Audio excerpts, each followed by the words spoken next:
নমস্কার বন্ধুরা, আমি শ্রাবণী। আমি চলে এসেছি আরও একটি রেসিপি নিয়ে। চলো রেসিপিটি তাহলে একবার দেখে নিই।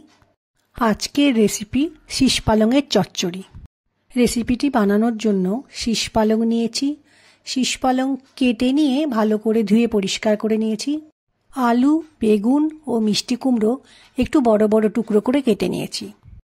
রান্নার প্রথমে গ্যাসে কড়াই বসিয়ে একটু সর্ষের তেল গরম করতে দেব। তেলটা ভালো মতো গরম হয়ে গেছে।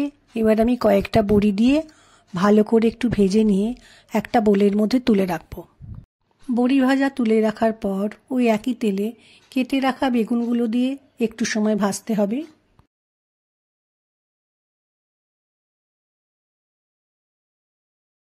বেগুন হালকা করে ভাজা হয়ে গেছে।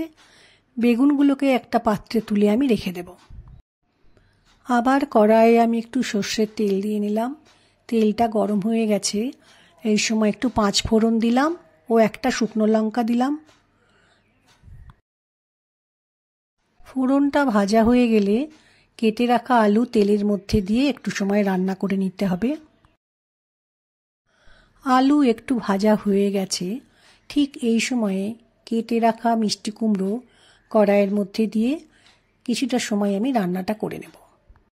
এরপর আমি কেটে রাখা পালং শাকের শীষ কড়াইয়ের মধ্যে দিয়ে আলু কুমড়োর সাথে মিশিয়ে নেব। কিছুটা মটরশুঁটি দিয়ে ভালো করে আমি পালং শাক মিষ্টি কুমড়ো আলুর সাথে মিশিয়ে নেব। রান্নাটা করার সময় আমি কিন্তু গ্যাসের ফ্লেমকে লো করে রেখেছি। এবার একটু নুন দিলাম। এবার দিয়ে নিলাম একটু হলুদ গুঁড়ো। এরপর দিলাম একটু ঝালের জন্য লঙ্কা গুঁড়ো। 1 চামচ আদা বেটে রেখেছিলাম, আদা বাটাটাও দিয়ে দিলাম। একটা খুন্তির সাহায্যে মশলাগুলো ভালো করে শাকসবজির সাথে মিশিয়ে নেব। গ্যাসের ফ্লেমকে লো করে মিনিট 5 রান্নাটা করে নেওয়ার পর ভেজে রাখা বেগুনগুলো দিয়ে ভালো করে মিশিয়ে নেব। এভাবে রান্না করলে পালং শাকের শীষ চচ্চড়ি খেতে কিন্তু বেশ ভালো হয়। রান্নাটা প্রায় হয়ে এসেছে। ঠিক এই সময় একটু চিনি দিলাম ও ভেজে রাখা বড়িগুলো দিয়ে ভালো করে তরকারির সাথে মিশিয়ে মিনিট 2 রেখে দিলেই আমার তৈরি হয়ে গেল পালং শাকের শীষ চচ্চড়ি। আমার আজকের এই রেসিপিটি ভালো লাগলে লাইক, শেয়ার ও সাবস্ক্রাইব করো। ভিডিওটি দেখার জন্য ধন্যবাদ। ভিডিওটি আজ এখানেই শেষ করছি।